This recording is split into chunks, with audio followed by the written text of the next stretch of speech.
Welcome to the BizGrowMojo podcast, the podcast where we get into real talk about business ownership, growth, marketing, learning lessons, and advice with real business owners. Here's your host, Ryan Amon. Now, let's get down to business. I'm pumped to get this rolling. Let's go. 82% of small businesses that go to market never actually sell. Think about that for a second. 4 out of 5 business owners who think they're ready to exit discover they're nowhere near prepared for what buyers are actually looking for. In today's episode, I'm sitting down with Dan Mirgon, a certified exit planning advisor who's been in business strategy since 1982. Dan has started and run 5 companies, consulted with over 300 businesses, and seen exactly why most exits fail, and more importantly, how to avoid that fate. Whether you're planning to exit in the next year or the next decade, this conversation will change how you think about every business decision you make. Let's jump in. Well, hey, I appreciate you coming on the podcast, Dan. It's great to have you on board here. Looking forward to learning a little bit about your business and how you've been able to gain some success in your business and what you have to offer other business owners. Let's start by just telling us a little bit about who you are and what your business does. Well, the short answer is that we do business and financial strategy. I've been in that game since 1982.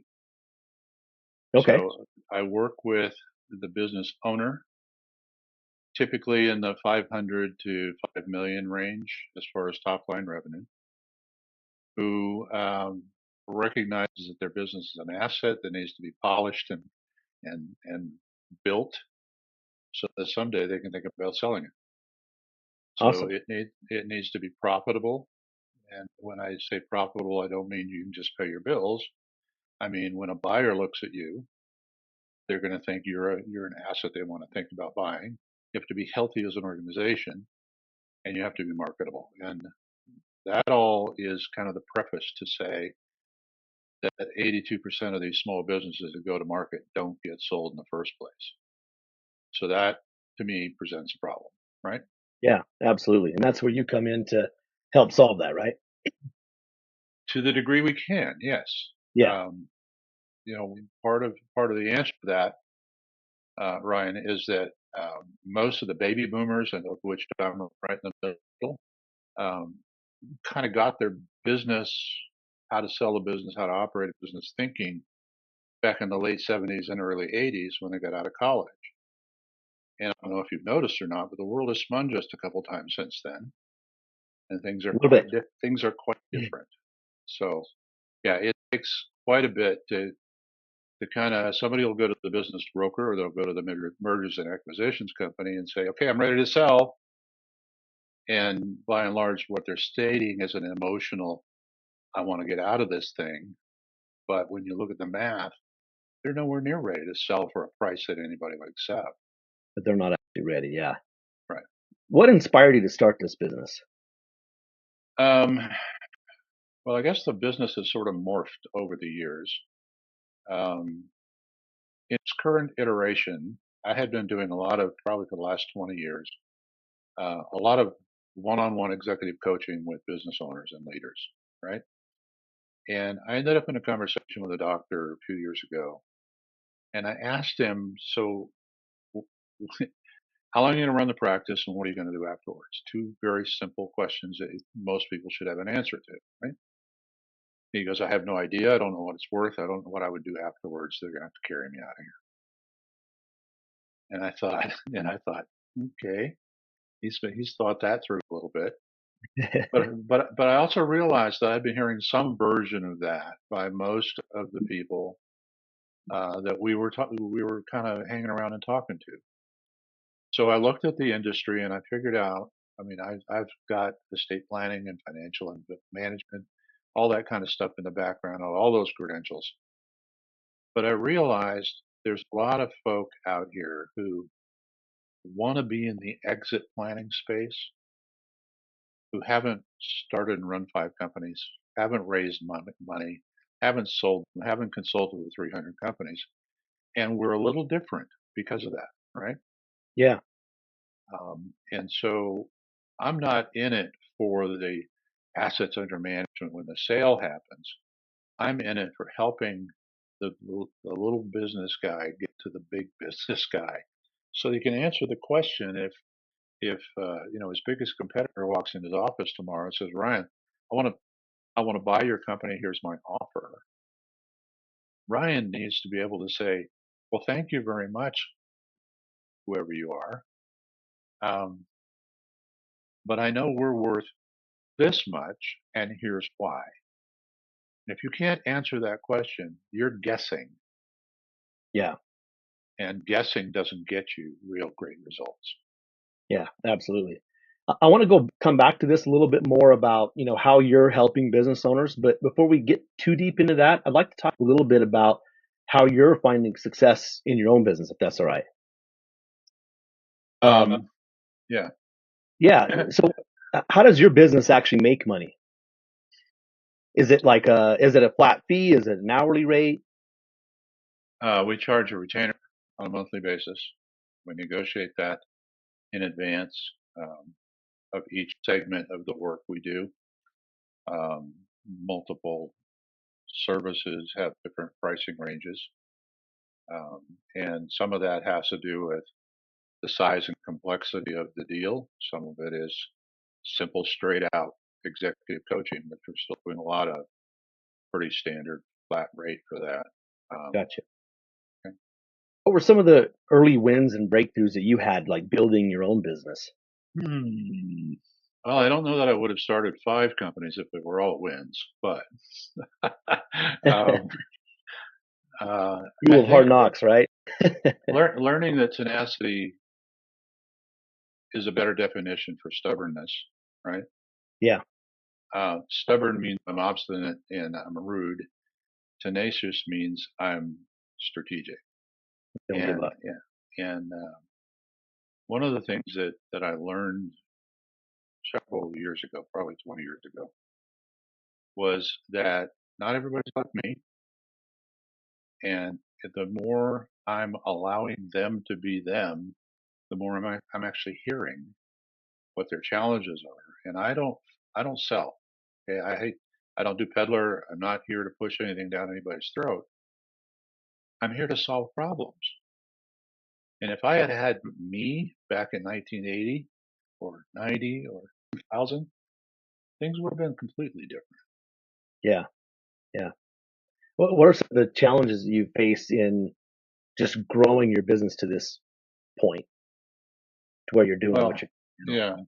yeah, um, not giving up certainly is the deal. Being married to the brightest person on the planet who keeps encouraging me. I'm a high D driver guy, and if if it's not working, I tend to want to go over here and do something else. And just being able to hear from her, got a great idea. Let's hang in for a bit. Hang in for Yeah. a It bit. can be hard to do. Well, yeah, it takes sometimes being willing to listen to an external voice when, particularly guys who are driver types think we have all the answers. Yeah. And it's hard to not know or it's hard to know sometimes when to pivot and when to hang in longer, because, you don't want to spend too much time on something that is destined for failure. When it makes sense to pivot, but at the same time, a lot of times if you don't hang on longer, you won't Yeah, get to that point of success. yeah, it's being able to discern micro movement versus stagnation. Yeah. And micro movement still is the ball is, yeah, I mean, you've seen the golf shot where it's sitting on the lip, right? Just Hmm. waiting. And then all of a sudden it tips over versus the one that never does. Yeah. If you don't see micro movement, um, sit down with your yellow pad and come up with a new plan. Yeah. Yeah. That makes sense. So what marketing strategies have you used in your business that you found that have worked either in the past or now? I think that world has changed significantly in Always is, it seems. 43 years. But things don't really change in the global sense of things.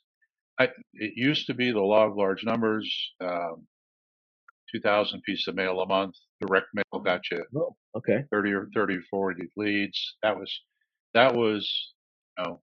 the 80s, right? Yeah. Technology has changed. COVID has changed. Just the dynamics of business has changed in that it takes a lot more. They used to say, take 7 touches before you become top of Mhm. mind. Yeah. Now it depends upon who you listen to. It could be 30. Yeah. Okay, and just being allowing yourself to, to let kind of that frog in the pot stew for a bit, and for an impatient driver type, that's tough work, man. Yeah, absolutely. Do you find there's a time frame when maybe you first reach a customer that they actually contact you? Is there a kind of a typical timeline? It depends on how they get to us, Ryan. To be brutal about it, I don't get a lot of direct response clients. What I get is centers of influence introducing us because A lot of people. Is it- we've invested the time to have a clear understanding of what that advisor, what their skill sets are, where the boundaries are, the limits for that, and then being able to bring new, fresh, proven concepts to that conversation. So would you say that a lot of your current business that you get now comes from referral sources? Is there anything else that you're finding is working well? Working well or working at all? Uh, I, Yeah. I still have, I post articles every week on LinkedIn, starting to do the same thing now on Alignable. I've kind of returned to Alignable after a hiatus. I don't do direct mail campaigns anymore. Um, somebody hacked our account, and that they burned up our list. Mm, And if I buy a list now, most of these mail service companies want to prove that everybody opted in, and yeah. I'm not about to lie to anybody about that. So I guess that was a telegram that said, "Hey, don't do that line of work anymore." But yeah, I've retired twice. It's not all it's cracked up to be. I can't sit around and do nothing, right? And I have all this experience and all these tools, and I like helping people.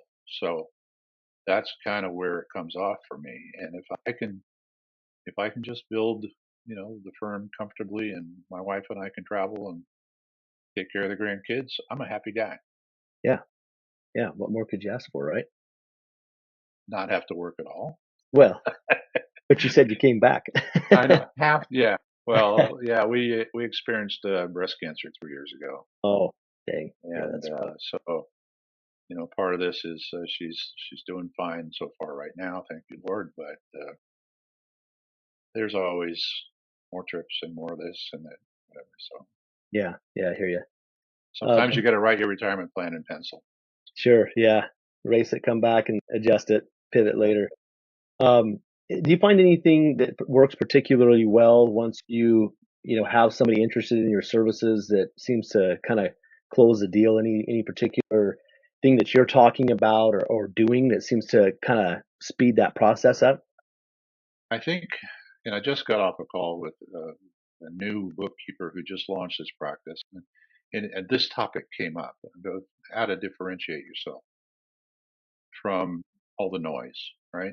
Yeah, there's a There's, lot of and it's getting louder every day. absolutely. Everybody is a label, right? You go to an event, and everybody goes, "What do you do? What do you do? What do you do?" What they're listening for is the one word label they can put in their mind. You're a marketing guy, you're an insurance guy, you're an attorney, you're an investment guy. They can categorize you and move on.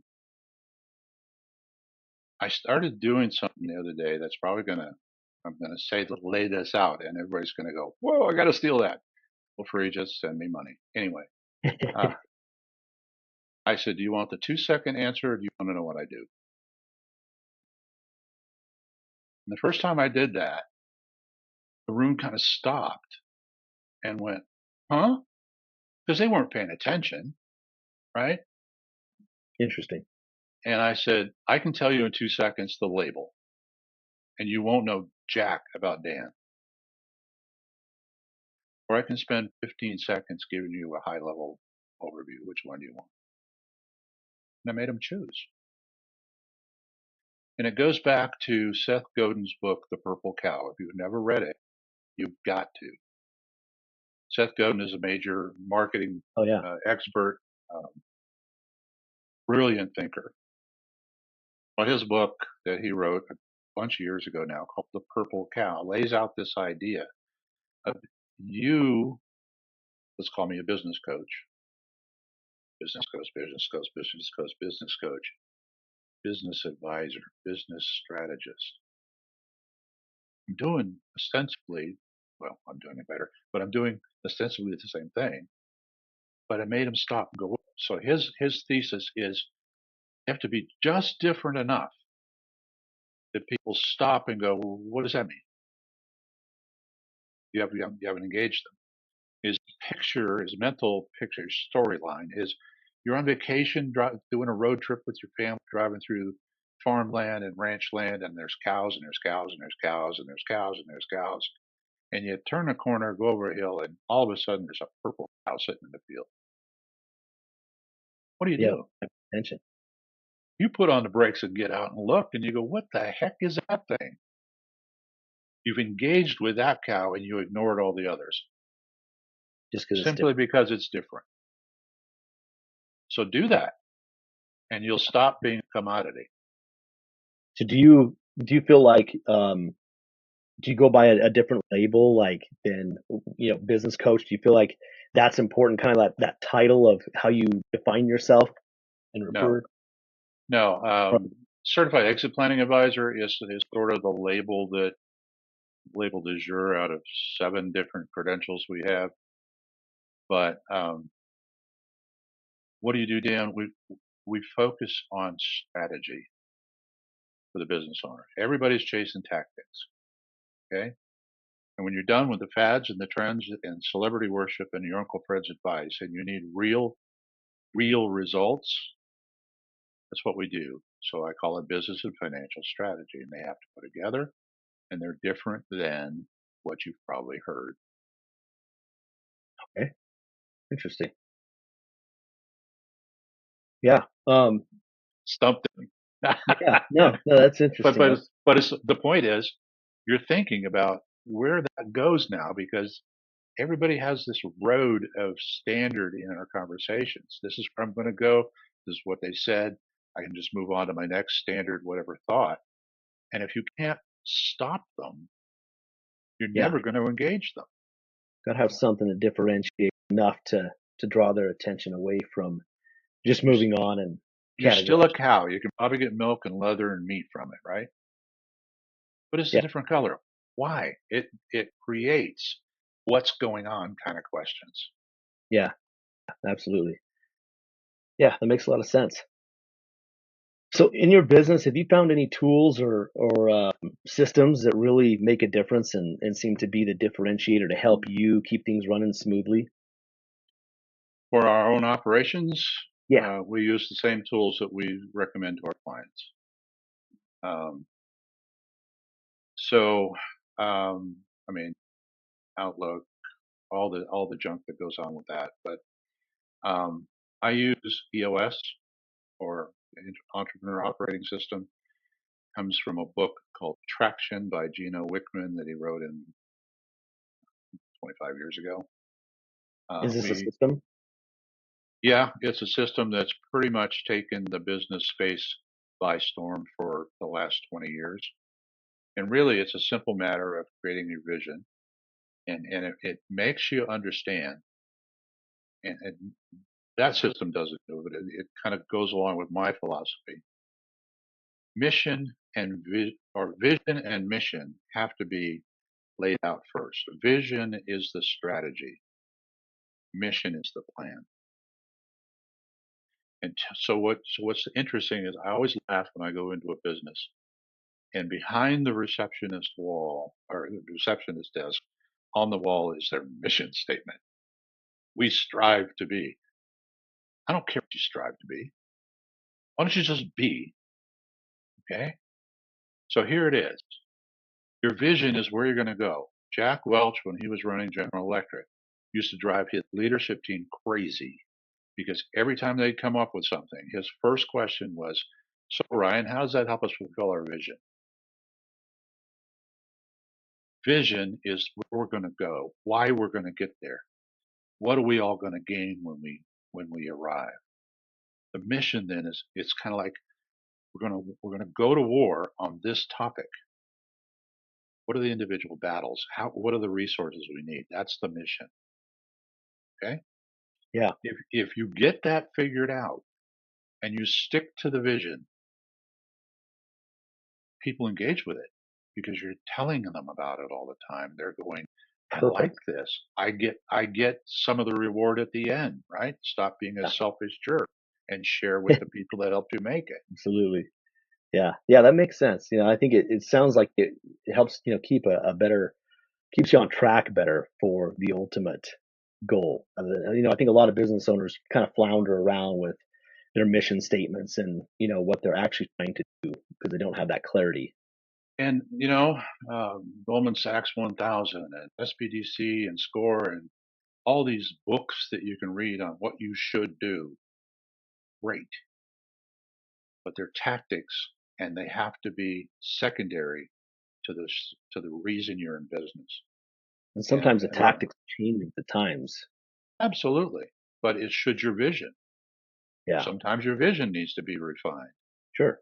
But why am I doing this? Simon Sinek dealt with that in you know his book of what's your why, and your why speaks to your vision. Why am I here? What am I trying to accomplish? And I think there's myopic thinking for a lot of people.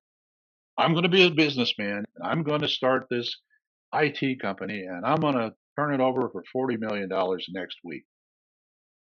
Yeah, good luck, Sparky. That's Right. not reality. Oh, but I know this guy over here that did this. Yeah. Out of how many? Yeah. Why do Yeah. you think you're hearing about it? Because it's so freaking aberrant, Yeah. right? You work you. And the problem that I've seen, and I'm just going to bloviate here for a minute. The problem is everybody wants growth. Everybody wants more. Everybody. But just And yeah, it's endless and it's foolish because at the end of the day, if this is what I've been building and this thing's a piece of garbage and nobody wants to buy it, I've just sold a bunch of garbage, right? But if I build quality into the system and I maintain the quality and the relationships and the fun of working here, growth's going to happen generically. People are going to go, I don't know how you guys are doing this. How do we do this? How do you do that? You can't be us. You have to be the best you can be. Now that's a euphemism. It's a stupid statement for a lot of people, but you got to actually build quality and let the quantity come second. Yeah. People get too So focused on the numbers sometimes of we have to go to this, we have to do this. And it's like if you're not serving your customers and providing something of value to because we them. read it in a book or it was in our college class or whatever, and that's what we think is the checklist next. Yeah, Now, exactly. there's a guy named Patrick Lencioni wrote the book Five Dysfunctions of a Team. If you haven't ever read it, it talks about building trust in all the levels of your team, right? He wrote another book called The Advantage. And in that book, he lays out this idea that every business has two sides to it, a smart side and a healthy side. I don't know what kind of time frame we have here, but you Oh, tell you're me. good. The smart side is everything we just talked about that you learned from the business school and your MBA programs and all that stuff. You've got to have it. You've got to have somebody actually doing the books who actually knows what they're doing. You got to Mhm. actually have quality operations and production and delivery and all that stuff. But you've also now got this other side of the business called the healthy side, and that's where there's high morale, there's high retention, there's motivation, there's this stupid little three-letter word called fun, right? Yeah, absolutely. Companies spend 90% of their time on the smart side of their business because this is what they learned in college, or this is what they hear in the press. This is what this guy did. One guy represents the entire industry? I don't think so. Yeah, Okay. But you spend 90% of your time over here, and 80% of your success comes from the healthy side. exactly. Your That's people, where your why relationships. your Yeah. employees and your customers are sticking around is that side, not the other side. So people, when we talk to people about hiring us as an executive coach, or not even the value enhancement trying to sell the business, getting the organization under control has everything to do with getting that leader to think like a CEO instead of a busy manager or somebody who's guessing their way through the braille business plans are not. I mean, that works for blind people, but not for the rest of us, right? Yeah, Okay. absolutely. So does that make sense? Yeah, yeah, it does. Yeah, I agree with that a lot. I think I've seen situations where, people get too focused on the other side and it doesn't help the business grow. As much Oh, as they by the think way, it's helping them grow, it yeah, doesn't. I love the bricks in the background, by the way. Oh, thank you. Yeah, it's Yeah, actually wallpaper, but I shouldn't tell anybody, I guess, because it looks pretty real. It was really easy to install. I got green too. I got green bricks, man. All right. Well, I appreciate you, diving in a little bit to, some of your successes and some of the things you've learned. Let's talk a little bit more about, your offering and what you do for business owners. Who's the best fit for this? And I know you gave a kind of a price range, but is there like an industry? Is there a, certain type of business or personality type that fits better for this and makes this work better? Um, yes and no. Um, I am most comfortable dealing with people who were sort of on the nearing the back half of the game. You know, they've been in the business, they've owned it, they've run it, and they see an exit coming, and they know that they've got to do something substantial to make it actually work. So I kind of break the phases of business ownership down, and I deal with the second, third. So the first one is the startup to survival, right? If you can make it out of startup and survival, you step into the second act of the play, really called significance. And this is where most people sit, and then they think they're going to step over into sale, the third phase, the third act. The problem is they're not ready emotionally and corporately. And when we say not ready, it's not just the financials. You alluded to that earlier, but there's four other areas that we call intangible capital that have to be strong. Your customer base, your staff, your leadership structure, and your organizational culture. If those five, and you add the financials to that, don't fit with the buyer, you're never going to get an offer. Okay? So I have found more comfort dealing with people who have, let's say, 500,000 of recurring revenue up to maybe 5 million. Um, they recognize that they're 5, 6, 7 years from needing to do that transaction. And so we use tools we start off typically with a DISC and driving forces assessment to figure out who that individual is. We'll ask them to do a strengths finder assessment so that they know. So now we have the core characteristics of their person. We know how they communicate and we know what drives them. And when that happened to me, I went, holy cow, that's why I'm frustrated with this kind of thing and that kind of thing. And I figured out how to adjust to that and become a little more peaceful, right? Peaceful. And then we do this sellability assessment, pardon me, where there's 30 or so questions, put the numbers in, and it gives us a report in 8 different areas on a kind of gas gauge scale.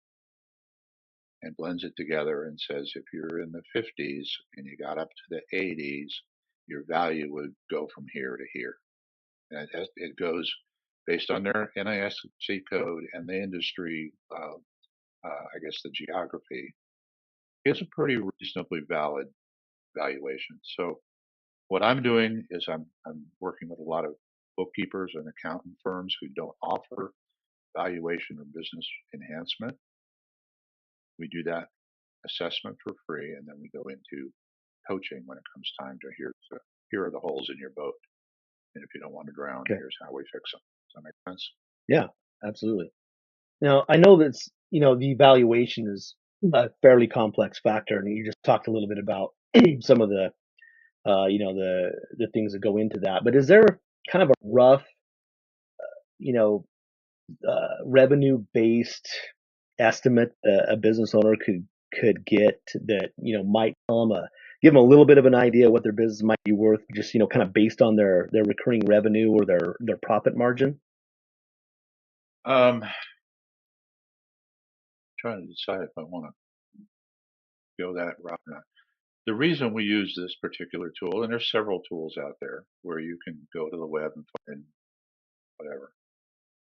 There are calculators on the internet where you can put the number in. I don't know that I would stand behind those numbers. Okay. The reason I use this tool is because it goes out to deal stats and biz stats and some of the actual transaction kind of databases based on that NASC code, revenue, and geography, and says these are the kind of deals that actually have been happening.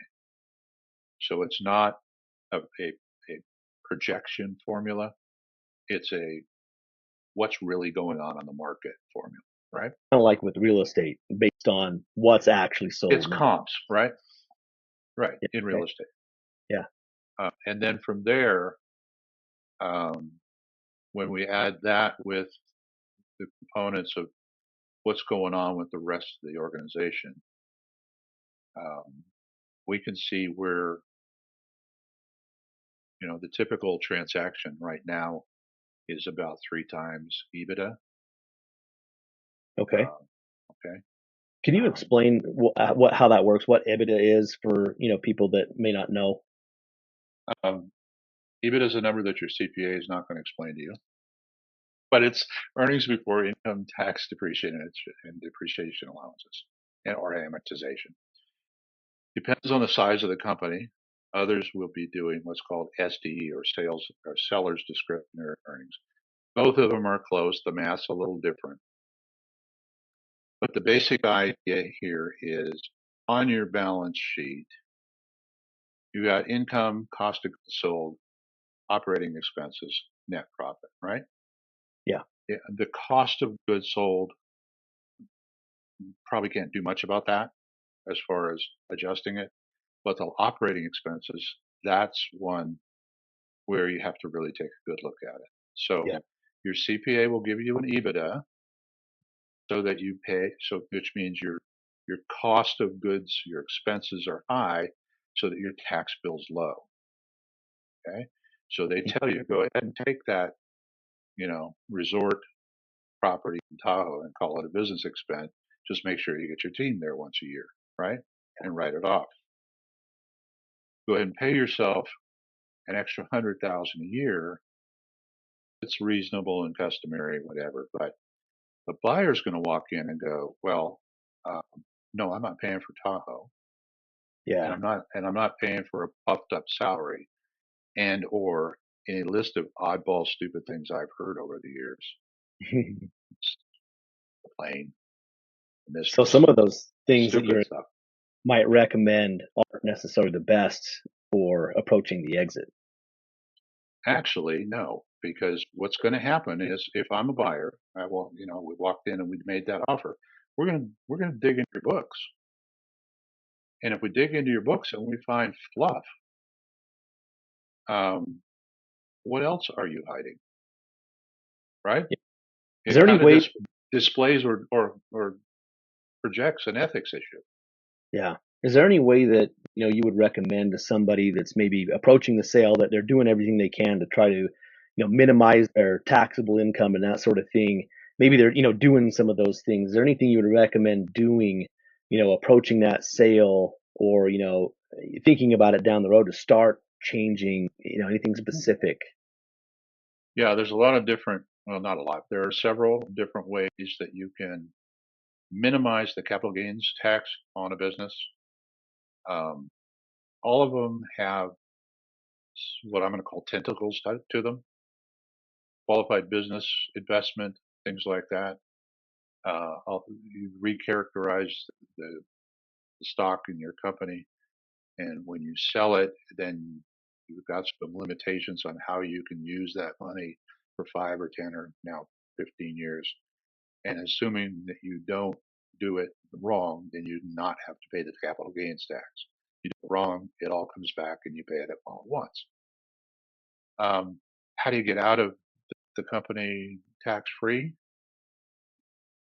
Give it to a charity. Simplest answer. But you better be able to prove donative intent, because the IRS will look at that as a pass through to try to save tax or eliminate the tax, hide from the tax is a better way to think about that. So there's a couple of different ways that you can pre-think and should be pre-thinking that with a qualified tax attorney when you're thinking about taking the ownership from a single member LLC or an S corp over to a C corp for a strategic purpose, right? Those Yeah. kind of things. And yeah, there's ways to save some tax. I don't know that you can get rid of all of them. Okay. Okay. Yeah, that's good to know.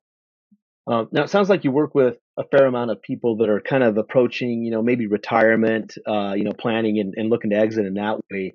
Do you work or see very many younger owners that are, working to plan an exit or, um, early stage entrepreneurs that are kind of focusing on that from the beginning and wanting to build something to sell that intent? I do talk to them. I tend not to work with them, but I understand how to help. Just does that make sense? Yeah. So in that case, generally what's going on is they've had and I hope they don't get offended by this, but a fluke success, right? The traditional company takes years to build the success and build the value and get the thing, but a 30-year-old that has the IT connection and the idea inspired, all of a sudden, boom, somebody big comes along and says, I'm going to buy that for $5 million, right? Now they've got $3.5 million left after all the costs to get out of the business. And they're sitting here going, well, now what do I do? Well, $3.5 million is a nice number. Yeah. Is that the only number? If you took a portion of that, guaranteed yourself a retirement in case something else goes wrong, put the other part back into, I don't know, helping small companies do what you did or do something different. And Yeah. it's in that second iteration of running the business that I've seen some of these folk actually learn the difficulty of running a business, because the first one was a fluke. It happened to them. They Yeah. didn't, it didn't, wasn't part of their initial strategy. It was their hope, but now you got to deal with people. Now you got to deal with, and it's not going, lightning generally doesn't hit twice in the same place, right? Yeah. Does that make sense? Yeah. Yeah. Absolutely. What advice would you give, a younger entrepreneur that is trying to build a business with the idea of a sale and an exit in mind? Like that's kind of, one of Hmm. the driving forces. Obviously, like we were talking about, they need to have other, missions and that sort of thing. But if that's kind of their plan when they start the business is to try to build it to where they could sell it. What advice would you give them going into it with that mindset? Well, first, pat yourself on the back, because most of the folks in your high school class didn't do that. Okay. Absolutely. Second, recognize that your job as the owner of a business is to be a humble servant warrior. What do I mean by that? You might be brilliant, but it's the brilliance of others that's going to make it work. right? Humble servant. Sure. And warrior, you have to fight for the deal. You have to fight for the quality. You have to fight for what's right for the company and the people that work with you, not for you. Get rid of your Napoleon hat and make it a team sport, right? But once you've got that, you've got to really focus on what am I trying to do here? Build an operating system inside the company. Actually take a vacation the company will run. And then third, I guess, recognize the hard, cold facts of this. Half of the companies that start this year won't be at a transaction table because of either a death, a divorce, a disability, or something called a disaster. Can you spell COVID, right? Yeah. So think about a pool of 1,000 companies. You're now down to 500. 500 who make it. You have to realize a good portion of them are paycheck companies. I have a paycheck company right now. If I die or quit working, the company stops. If I have an asset-based company, I'm building a management team. I'm building something that's going to get sold and transacted. I think we lost Does your sound there for a second, Dan. that make sense? I wonder what's going on there. Did I lose you? Did you happen to lose a connection or anything? Yeah, we just Oh, kind there of we go. There we go. looked like one of us was taking a nap. Anyway, I don't know where I lost you on that, but what was the last thing you heard? Let's just start. Let's just rewind a little bit and start that over if you don't mind. Um, shoot, I'm trying to remember. The 45-year-old who hits the home run, wins Yeah, the yeah. series, that kind of thing. Um, there was a reason the lightning hit you. It probably wasn't your stellar personality altogether.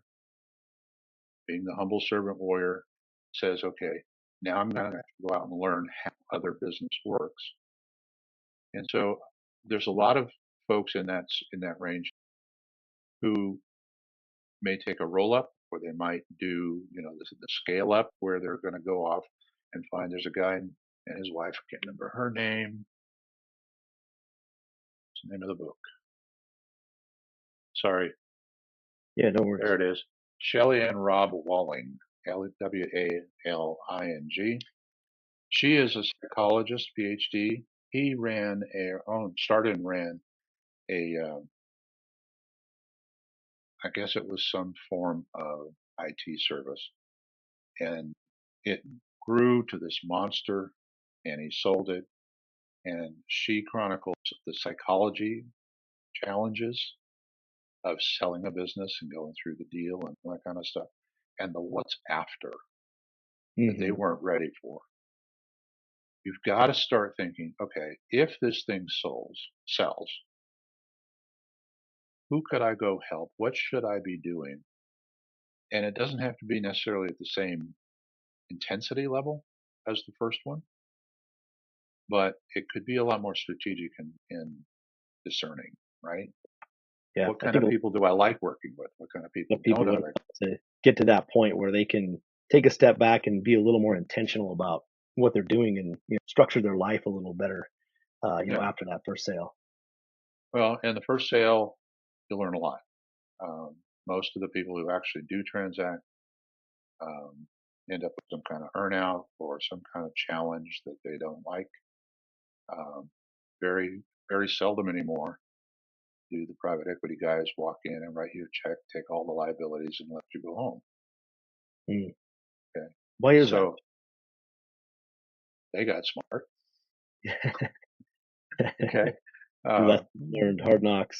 Well, if I'm in the private equity game, the last thing I want to do is assume your liabilities and your risks that Yeah, you weren't professional or smart enough to figure out how to deal with, yeah, right? yeah. So Makes sense. they may not even give you an offer. But in that, um, think about, so Ryan's built this company and he's got everything ready to go, except we don't know how his company runs. maybe I need to incentivize Ryan in the deal to stick around for 2 to 3 years to help us through the transition. Yeah. And if we do that in a partnership kind of way, friend to friend kind of approach, that's great. But sour grapes kind of get in there for the Ryans of the world occasionally. And they go, well, I got to stick around. My neighbor is a veterinarian. He just 2 months ago just finished his 4-year earnout. Wow. Okay. I mean, he had a great practice. The big guys came in and bought him out, but he had to work 4 years. It's a long time when you're Now he was an owner with no teeth, right? Because they were driving this. How frustrating would that be for you or I? Oh, I can imagine. Yeah. Okay. So you got to think about the deal in advance. What terms can you or should you accept? Sometimes an earnout's not a bad thing because I care about my team. I care about the momentum of the company. Sometimes it's a roll-up concept where they're going to buy all my stock, but they're going to ask me to put 30% back of this new company's stock that now they're going to pay me with, put it back into the new company and stick around for 5 years so that we can take their checkbook and grow the thing, right? Yeah. Not a bad transaction. It just depends on what you're trying to do. Yeah, absolutely. Do you see many solopreneurs trying to exit? Trying to. I think it depends on the nature of their product or service, the value of what they're doing. But if they could be just considered another X or Y or whatever, nobody's going to give a paycheck job to. Nobody's going to buy a paycheck job company. Yeah. Really. What type of like business structures do you see with a solopreneur that seem to work well for an exit? Well, I don't care what their structure is as far as the nature of the corporation or LLC or whatever. I think part of that has to do with um, are they willing to be bought and brought into a bigger pool? In other words, you're good at making this, but we make all the rest of it. If we bought your stock, gave you a chunk of money and 6 months off, and made you come back and work with us, would you do that? Right? I don't think that's a bad move for a lot of people. But if the entrepreneurial bug, I mean, that's an out on steroids, right? Yeah. Yeah. But if the entrepreneurial bug is getting them to go off and start something else, they're going to be very, very frustrated. Yeah. Yeah, I can see that. Well, what would you say, is one marketing tip that, more business owners need to hear that are thinking about exiting, or even just not necessarily a marketing tip, just a entrepreneurship tip? Think of your business as that shiny asset that's going to be sitting on a corporate, a P&A conference room table lined up against 55 others. And why should they pay attention to yours is the question. Yeah. It's not that I'm ready to sell. It's that I know the value of my company. It changes how I make decisions in operating it, doesn't it? Yeah, absolutely. So if I think of it not just as my paycheck and the obligation I have to make sure these people get paid so I get my paycheck and get it off of me, make it more we, I think you're going to find a little more contentment in being the ownership in the ownership role, um, particularly with what's going on with the confidence cycles and all this kind of stuff in the culture right now. Confidence, employer CEO confidence for the second quarter just fell off the map, and I don't think that's necessarily warranted, given all the trillions of dollars that's being added to the country right now.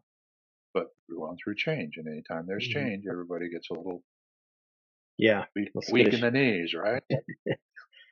Man up, or woman up, or whatever you need to do.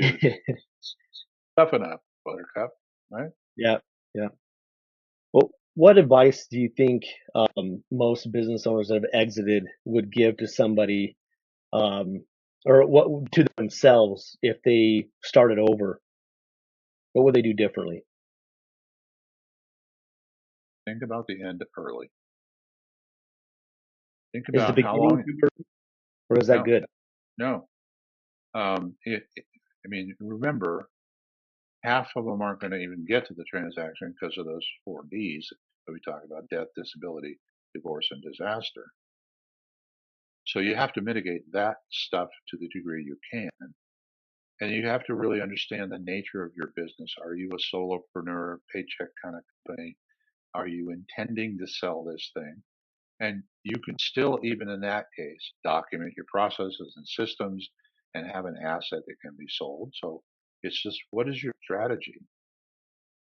And why is it the strategy? But if you're thinking of starting a business, play it out in your head. What's it supposed to look like in 10, 20, 30 years, or 5 or 10, right? I mean, and if you think of it that way, you'll be a little more careful and discerning and wise when you make decisions now that could impact the then. Let me say Yeah, it that way, right? that makes Does that make sense. sense? Absolutely. Yeah. Well, Dan, I appreciate you coming on and answering so many good questions. I think you've answered most of the ones I wanted to ask. A couple more quick ones. Where can people go to learn more about you and your business and connect with you? Top right corner of the screen, mirgonconsulting.com, or the Okay. number 801-870-6463. I don't bite, I haven't bitten anybody in weeks, so it's okay to just have a basic conversation, and let's figure out if you're wrestling with something. A likelihood I've seen it, and if I haven't seen it, it may not be a real problem. Okay. Is there any last things you wanted to mention? Okay. Other than start sooner than later. I mean, I like your question. Is the beginning too early? No, but tomorrow, um, the day after tomorrow is way too late. Right? Okay. Tomorrow might be okay because you're busy No today, later than but tomorrow. a real literal 24 hours tomorrow. Yeah. Just Yesterday's probably better, right? just yeah. And I don't have your answers. I have all your questions. So let's figure out what you should be wrestling with and addressing, and how do we make this better so that you can get what you want out of the company. Awesome. I appreciate it, Dan. My Dan pleasure. Mirgon and Associates. Check them out. Appreciate you coming on and the time. It's been great to listen to all the advice you've given and all your experience in this My, industry. my pleasure. Thanks for having me. Thanks, Dan. Have a good one. You too. You've been listening to the BizGrowMojo podcast with Ryan Amon. Make sure you like, follow, and subscribe so you don't miss an episode. Thanks for listening. We'll see you next time on the BizGrowMojo podcast.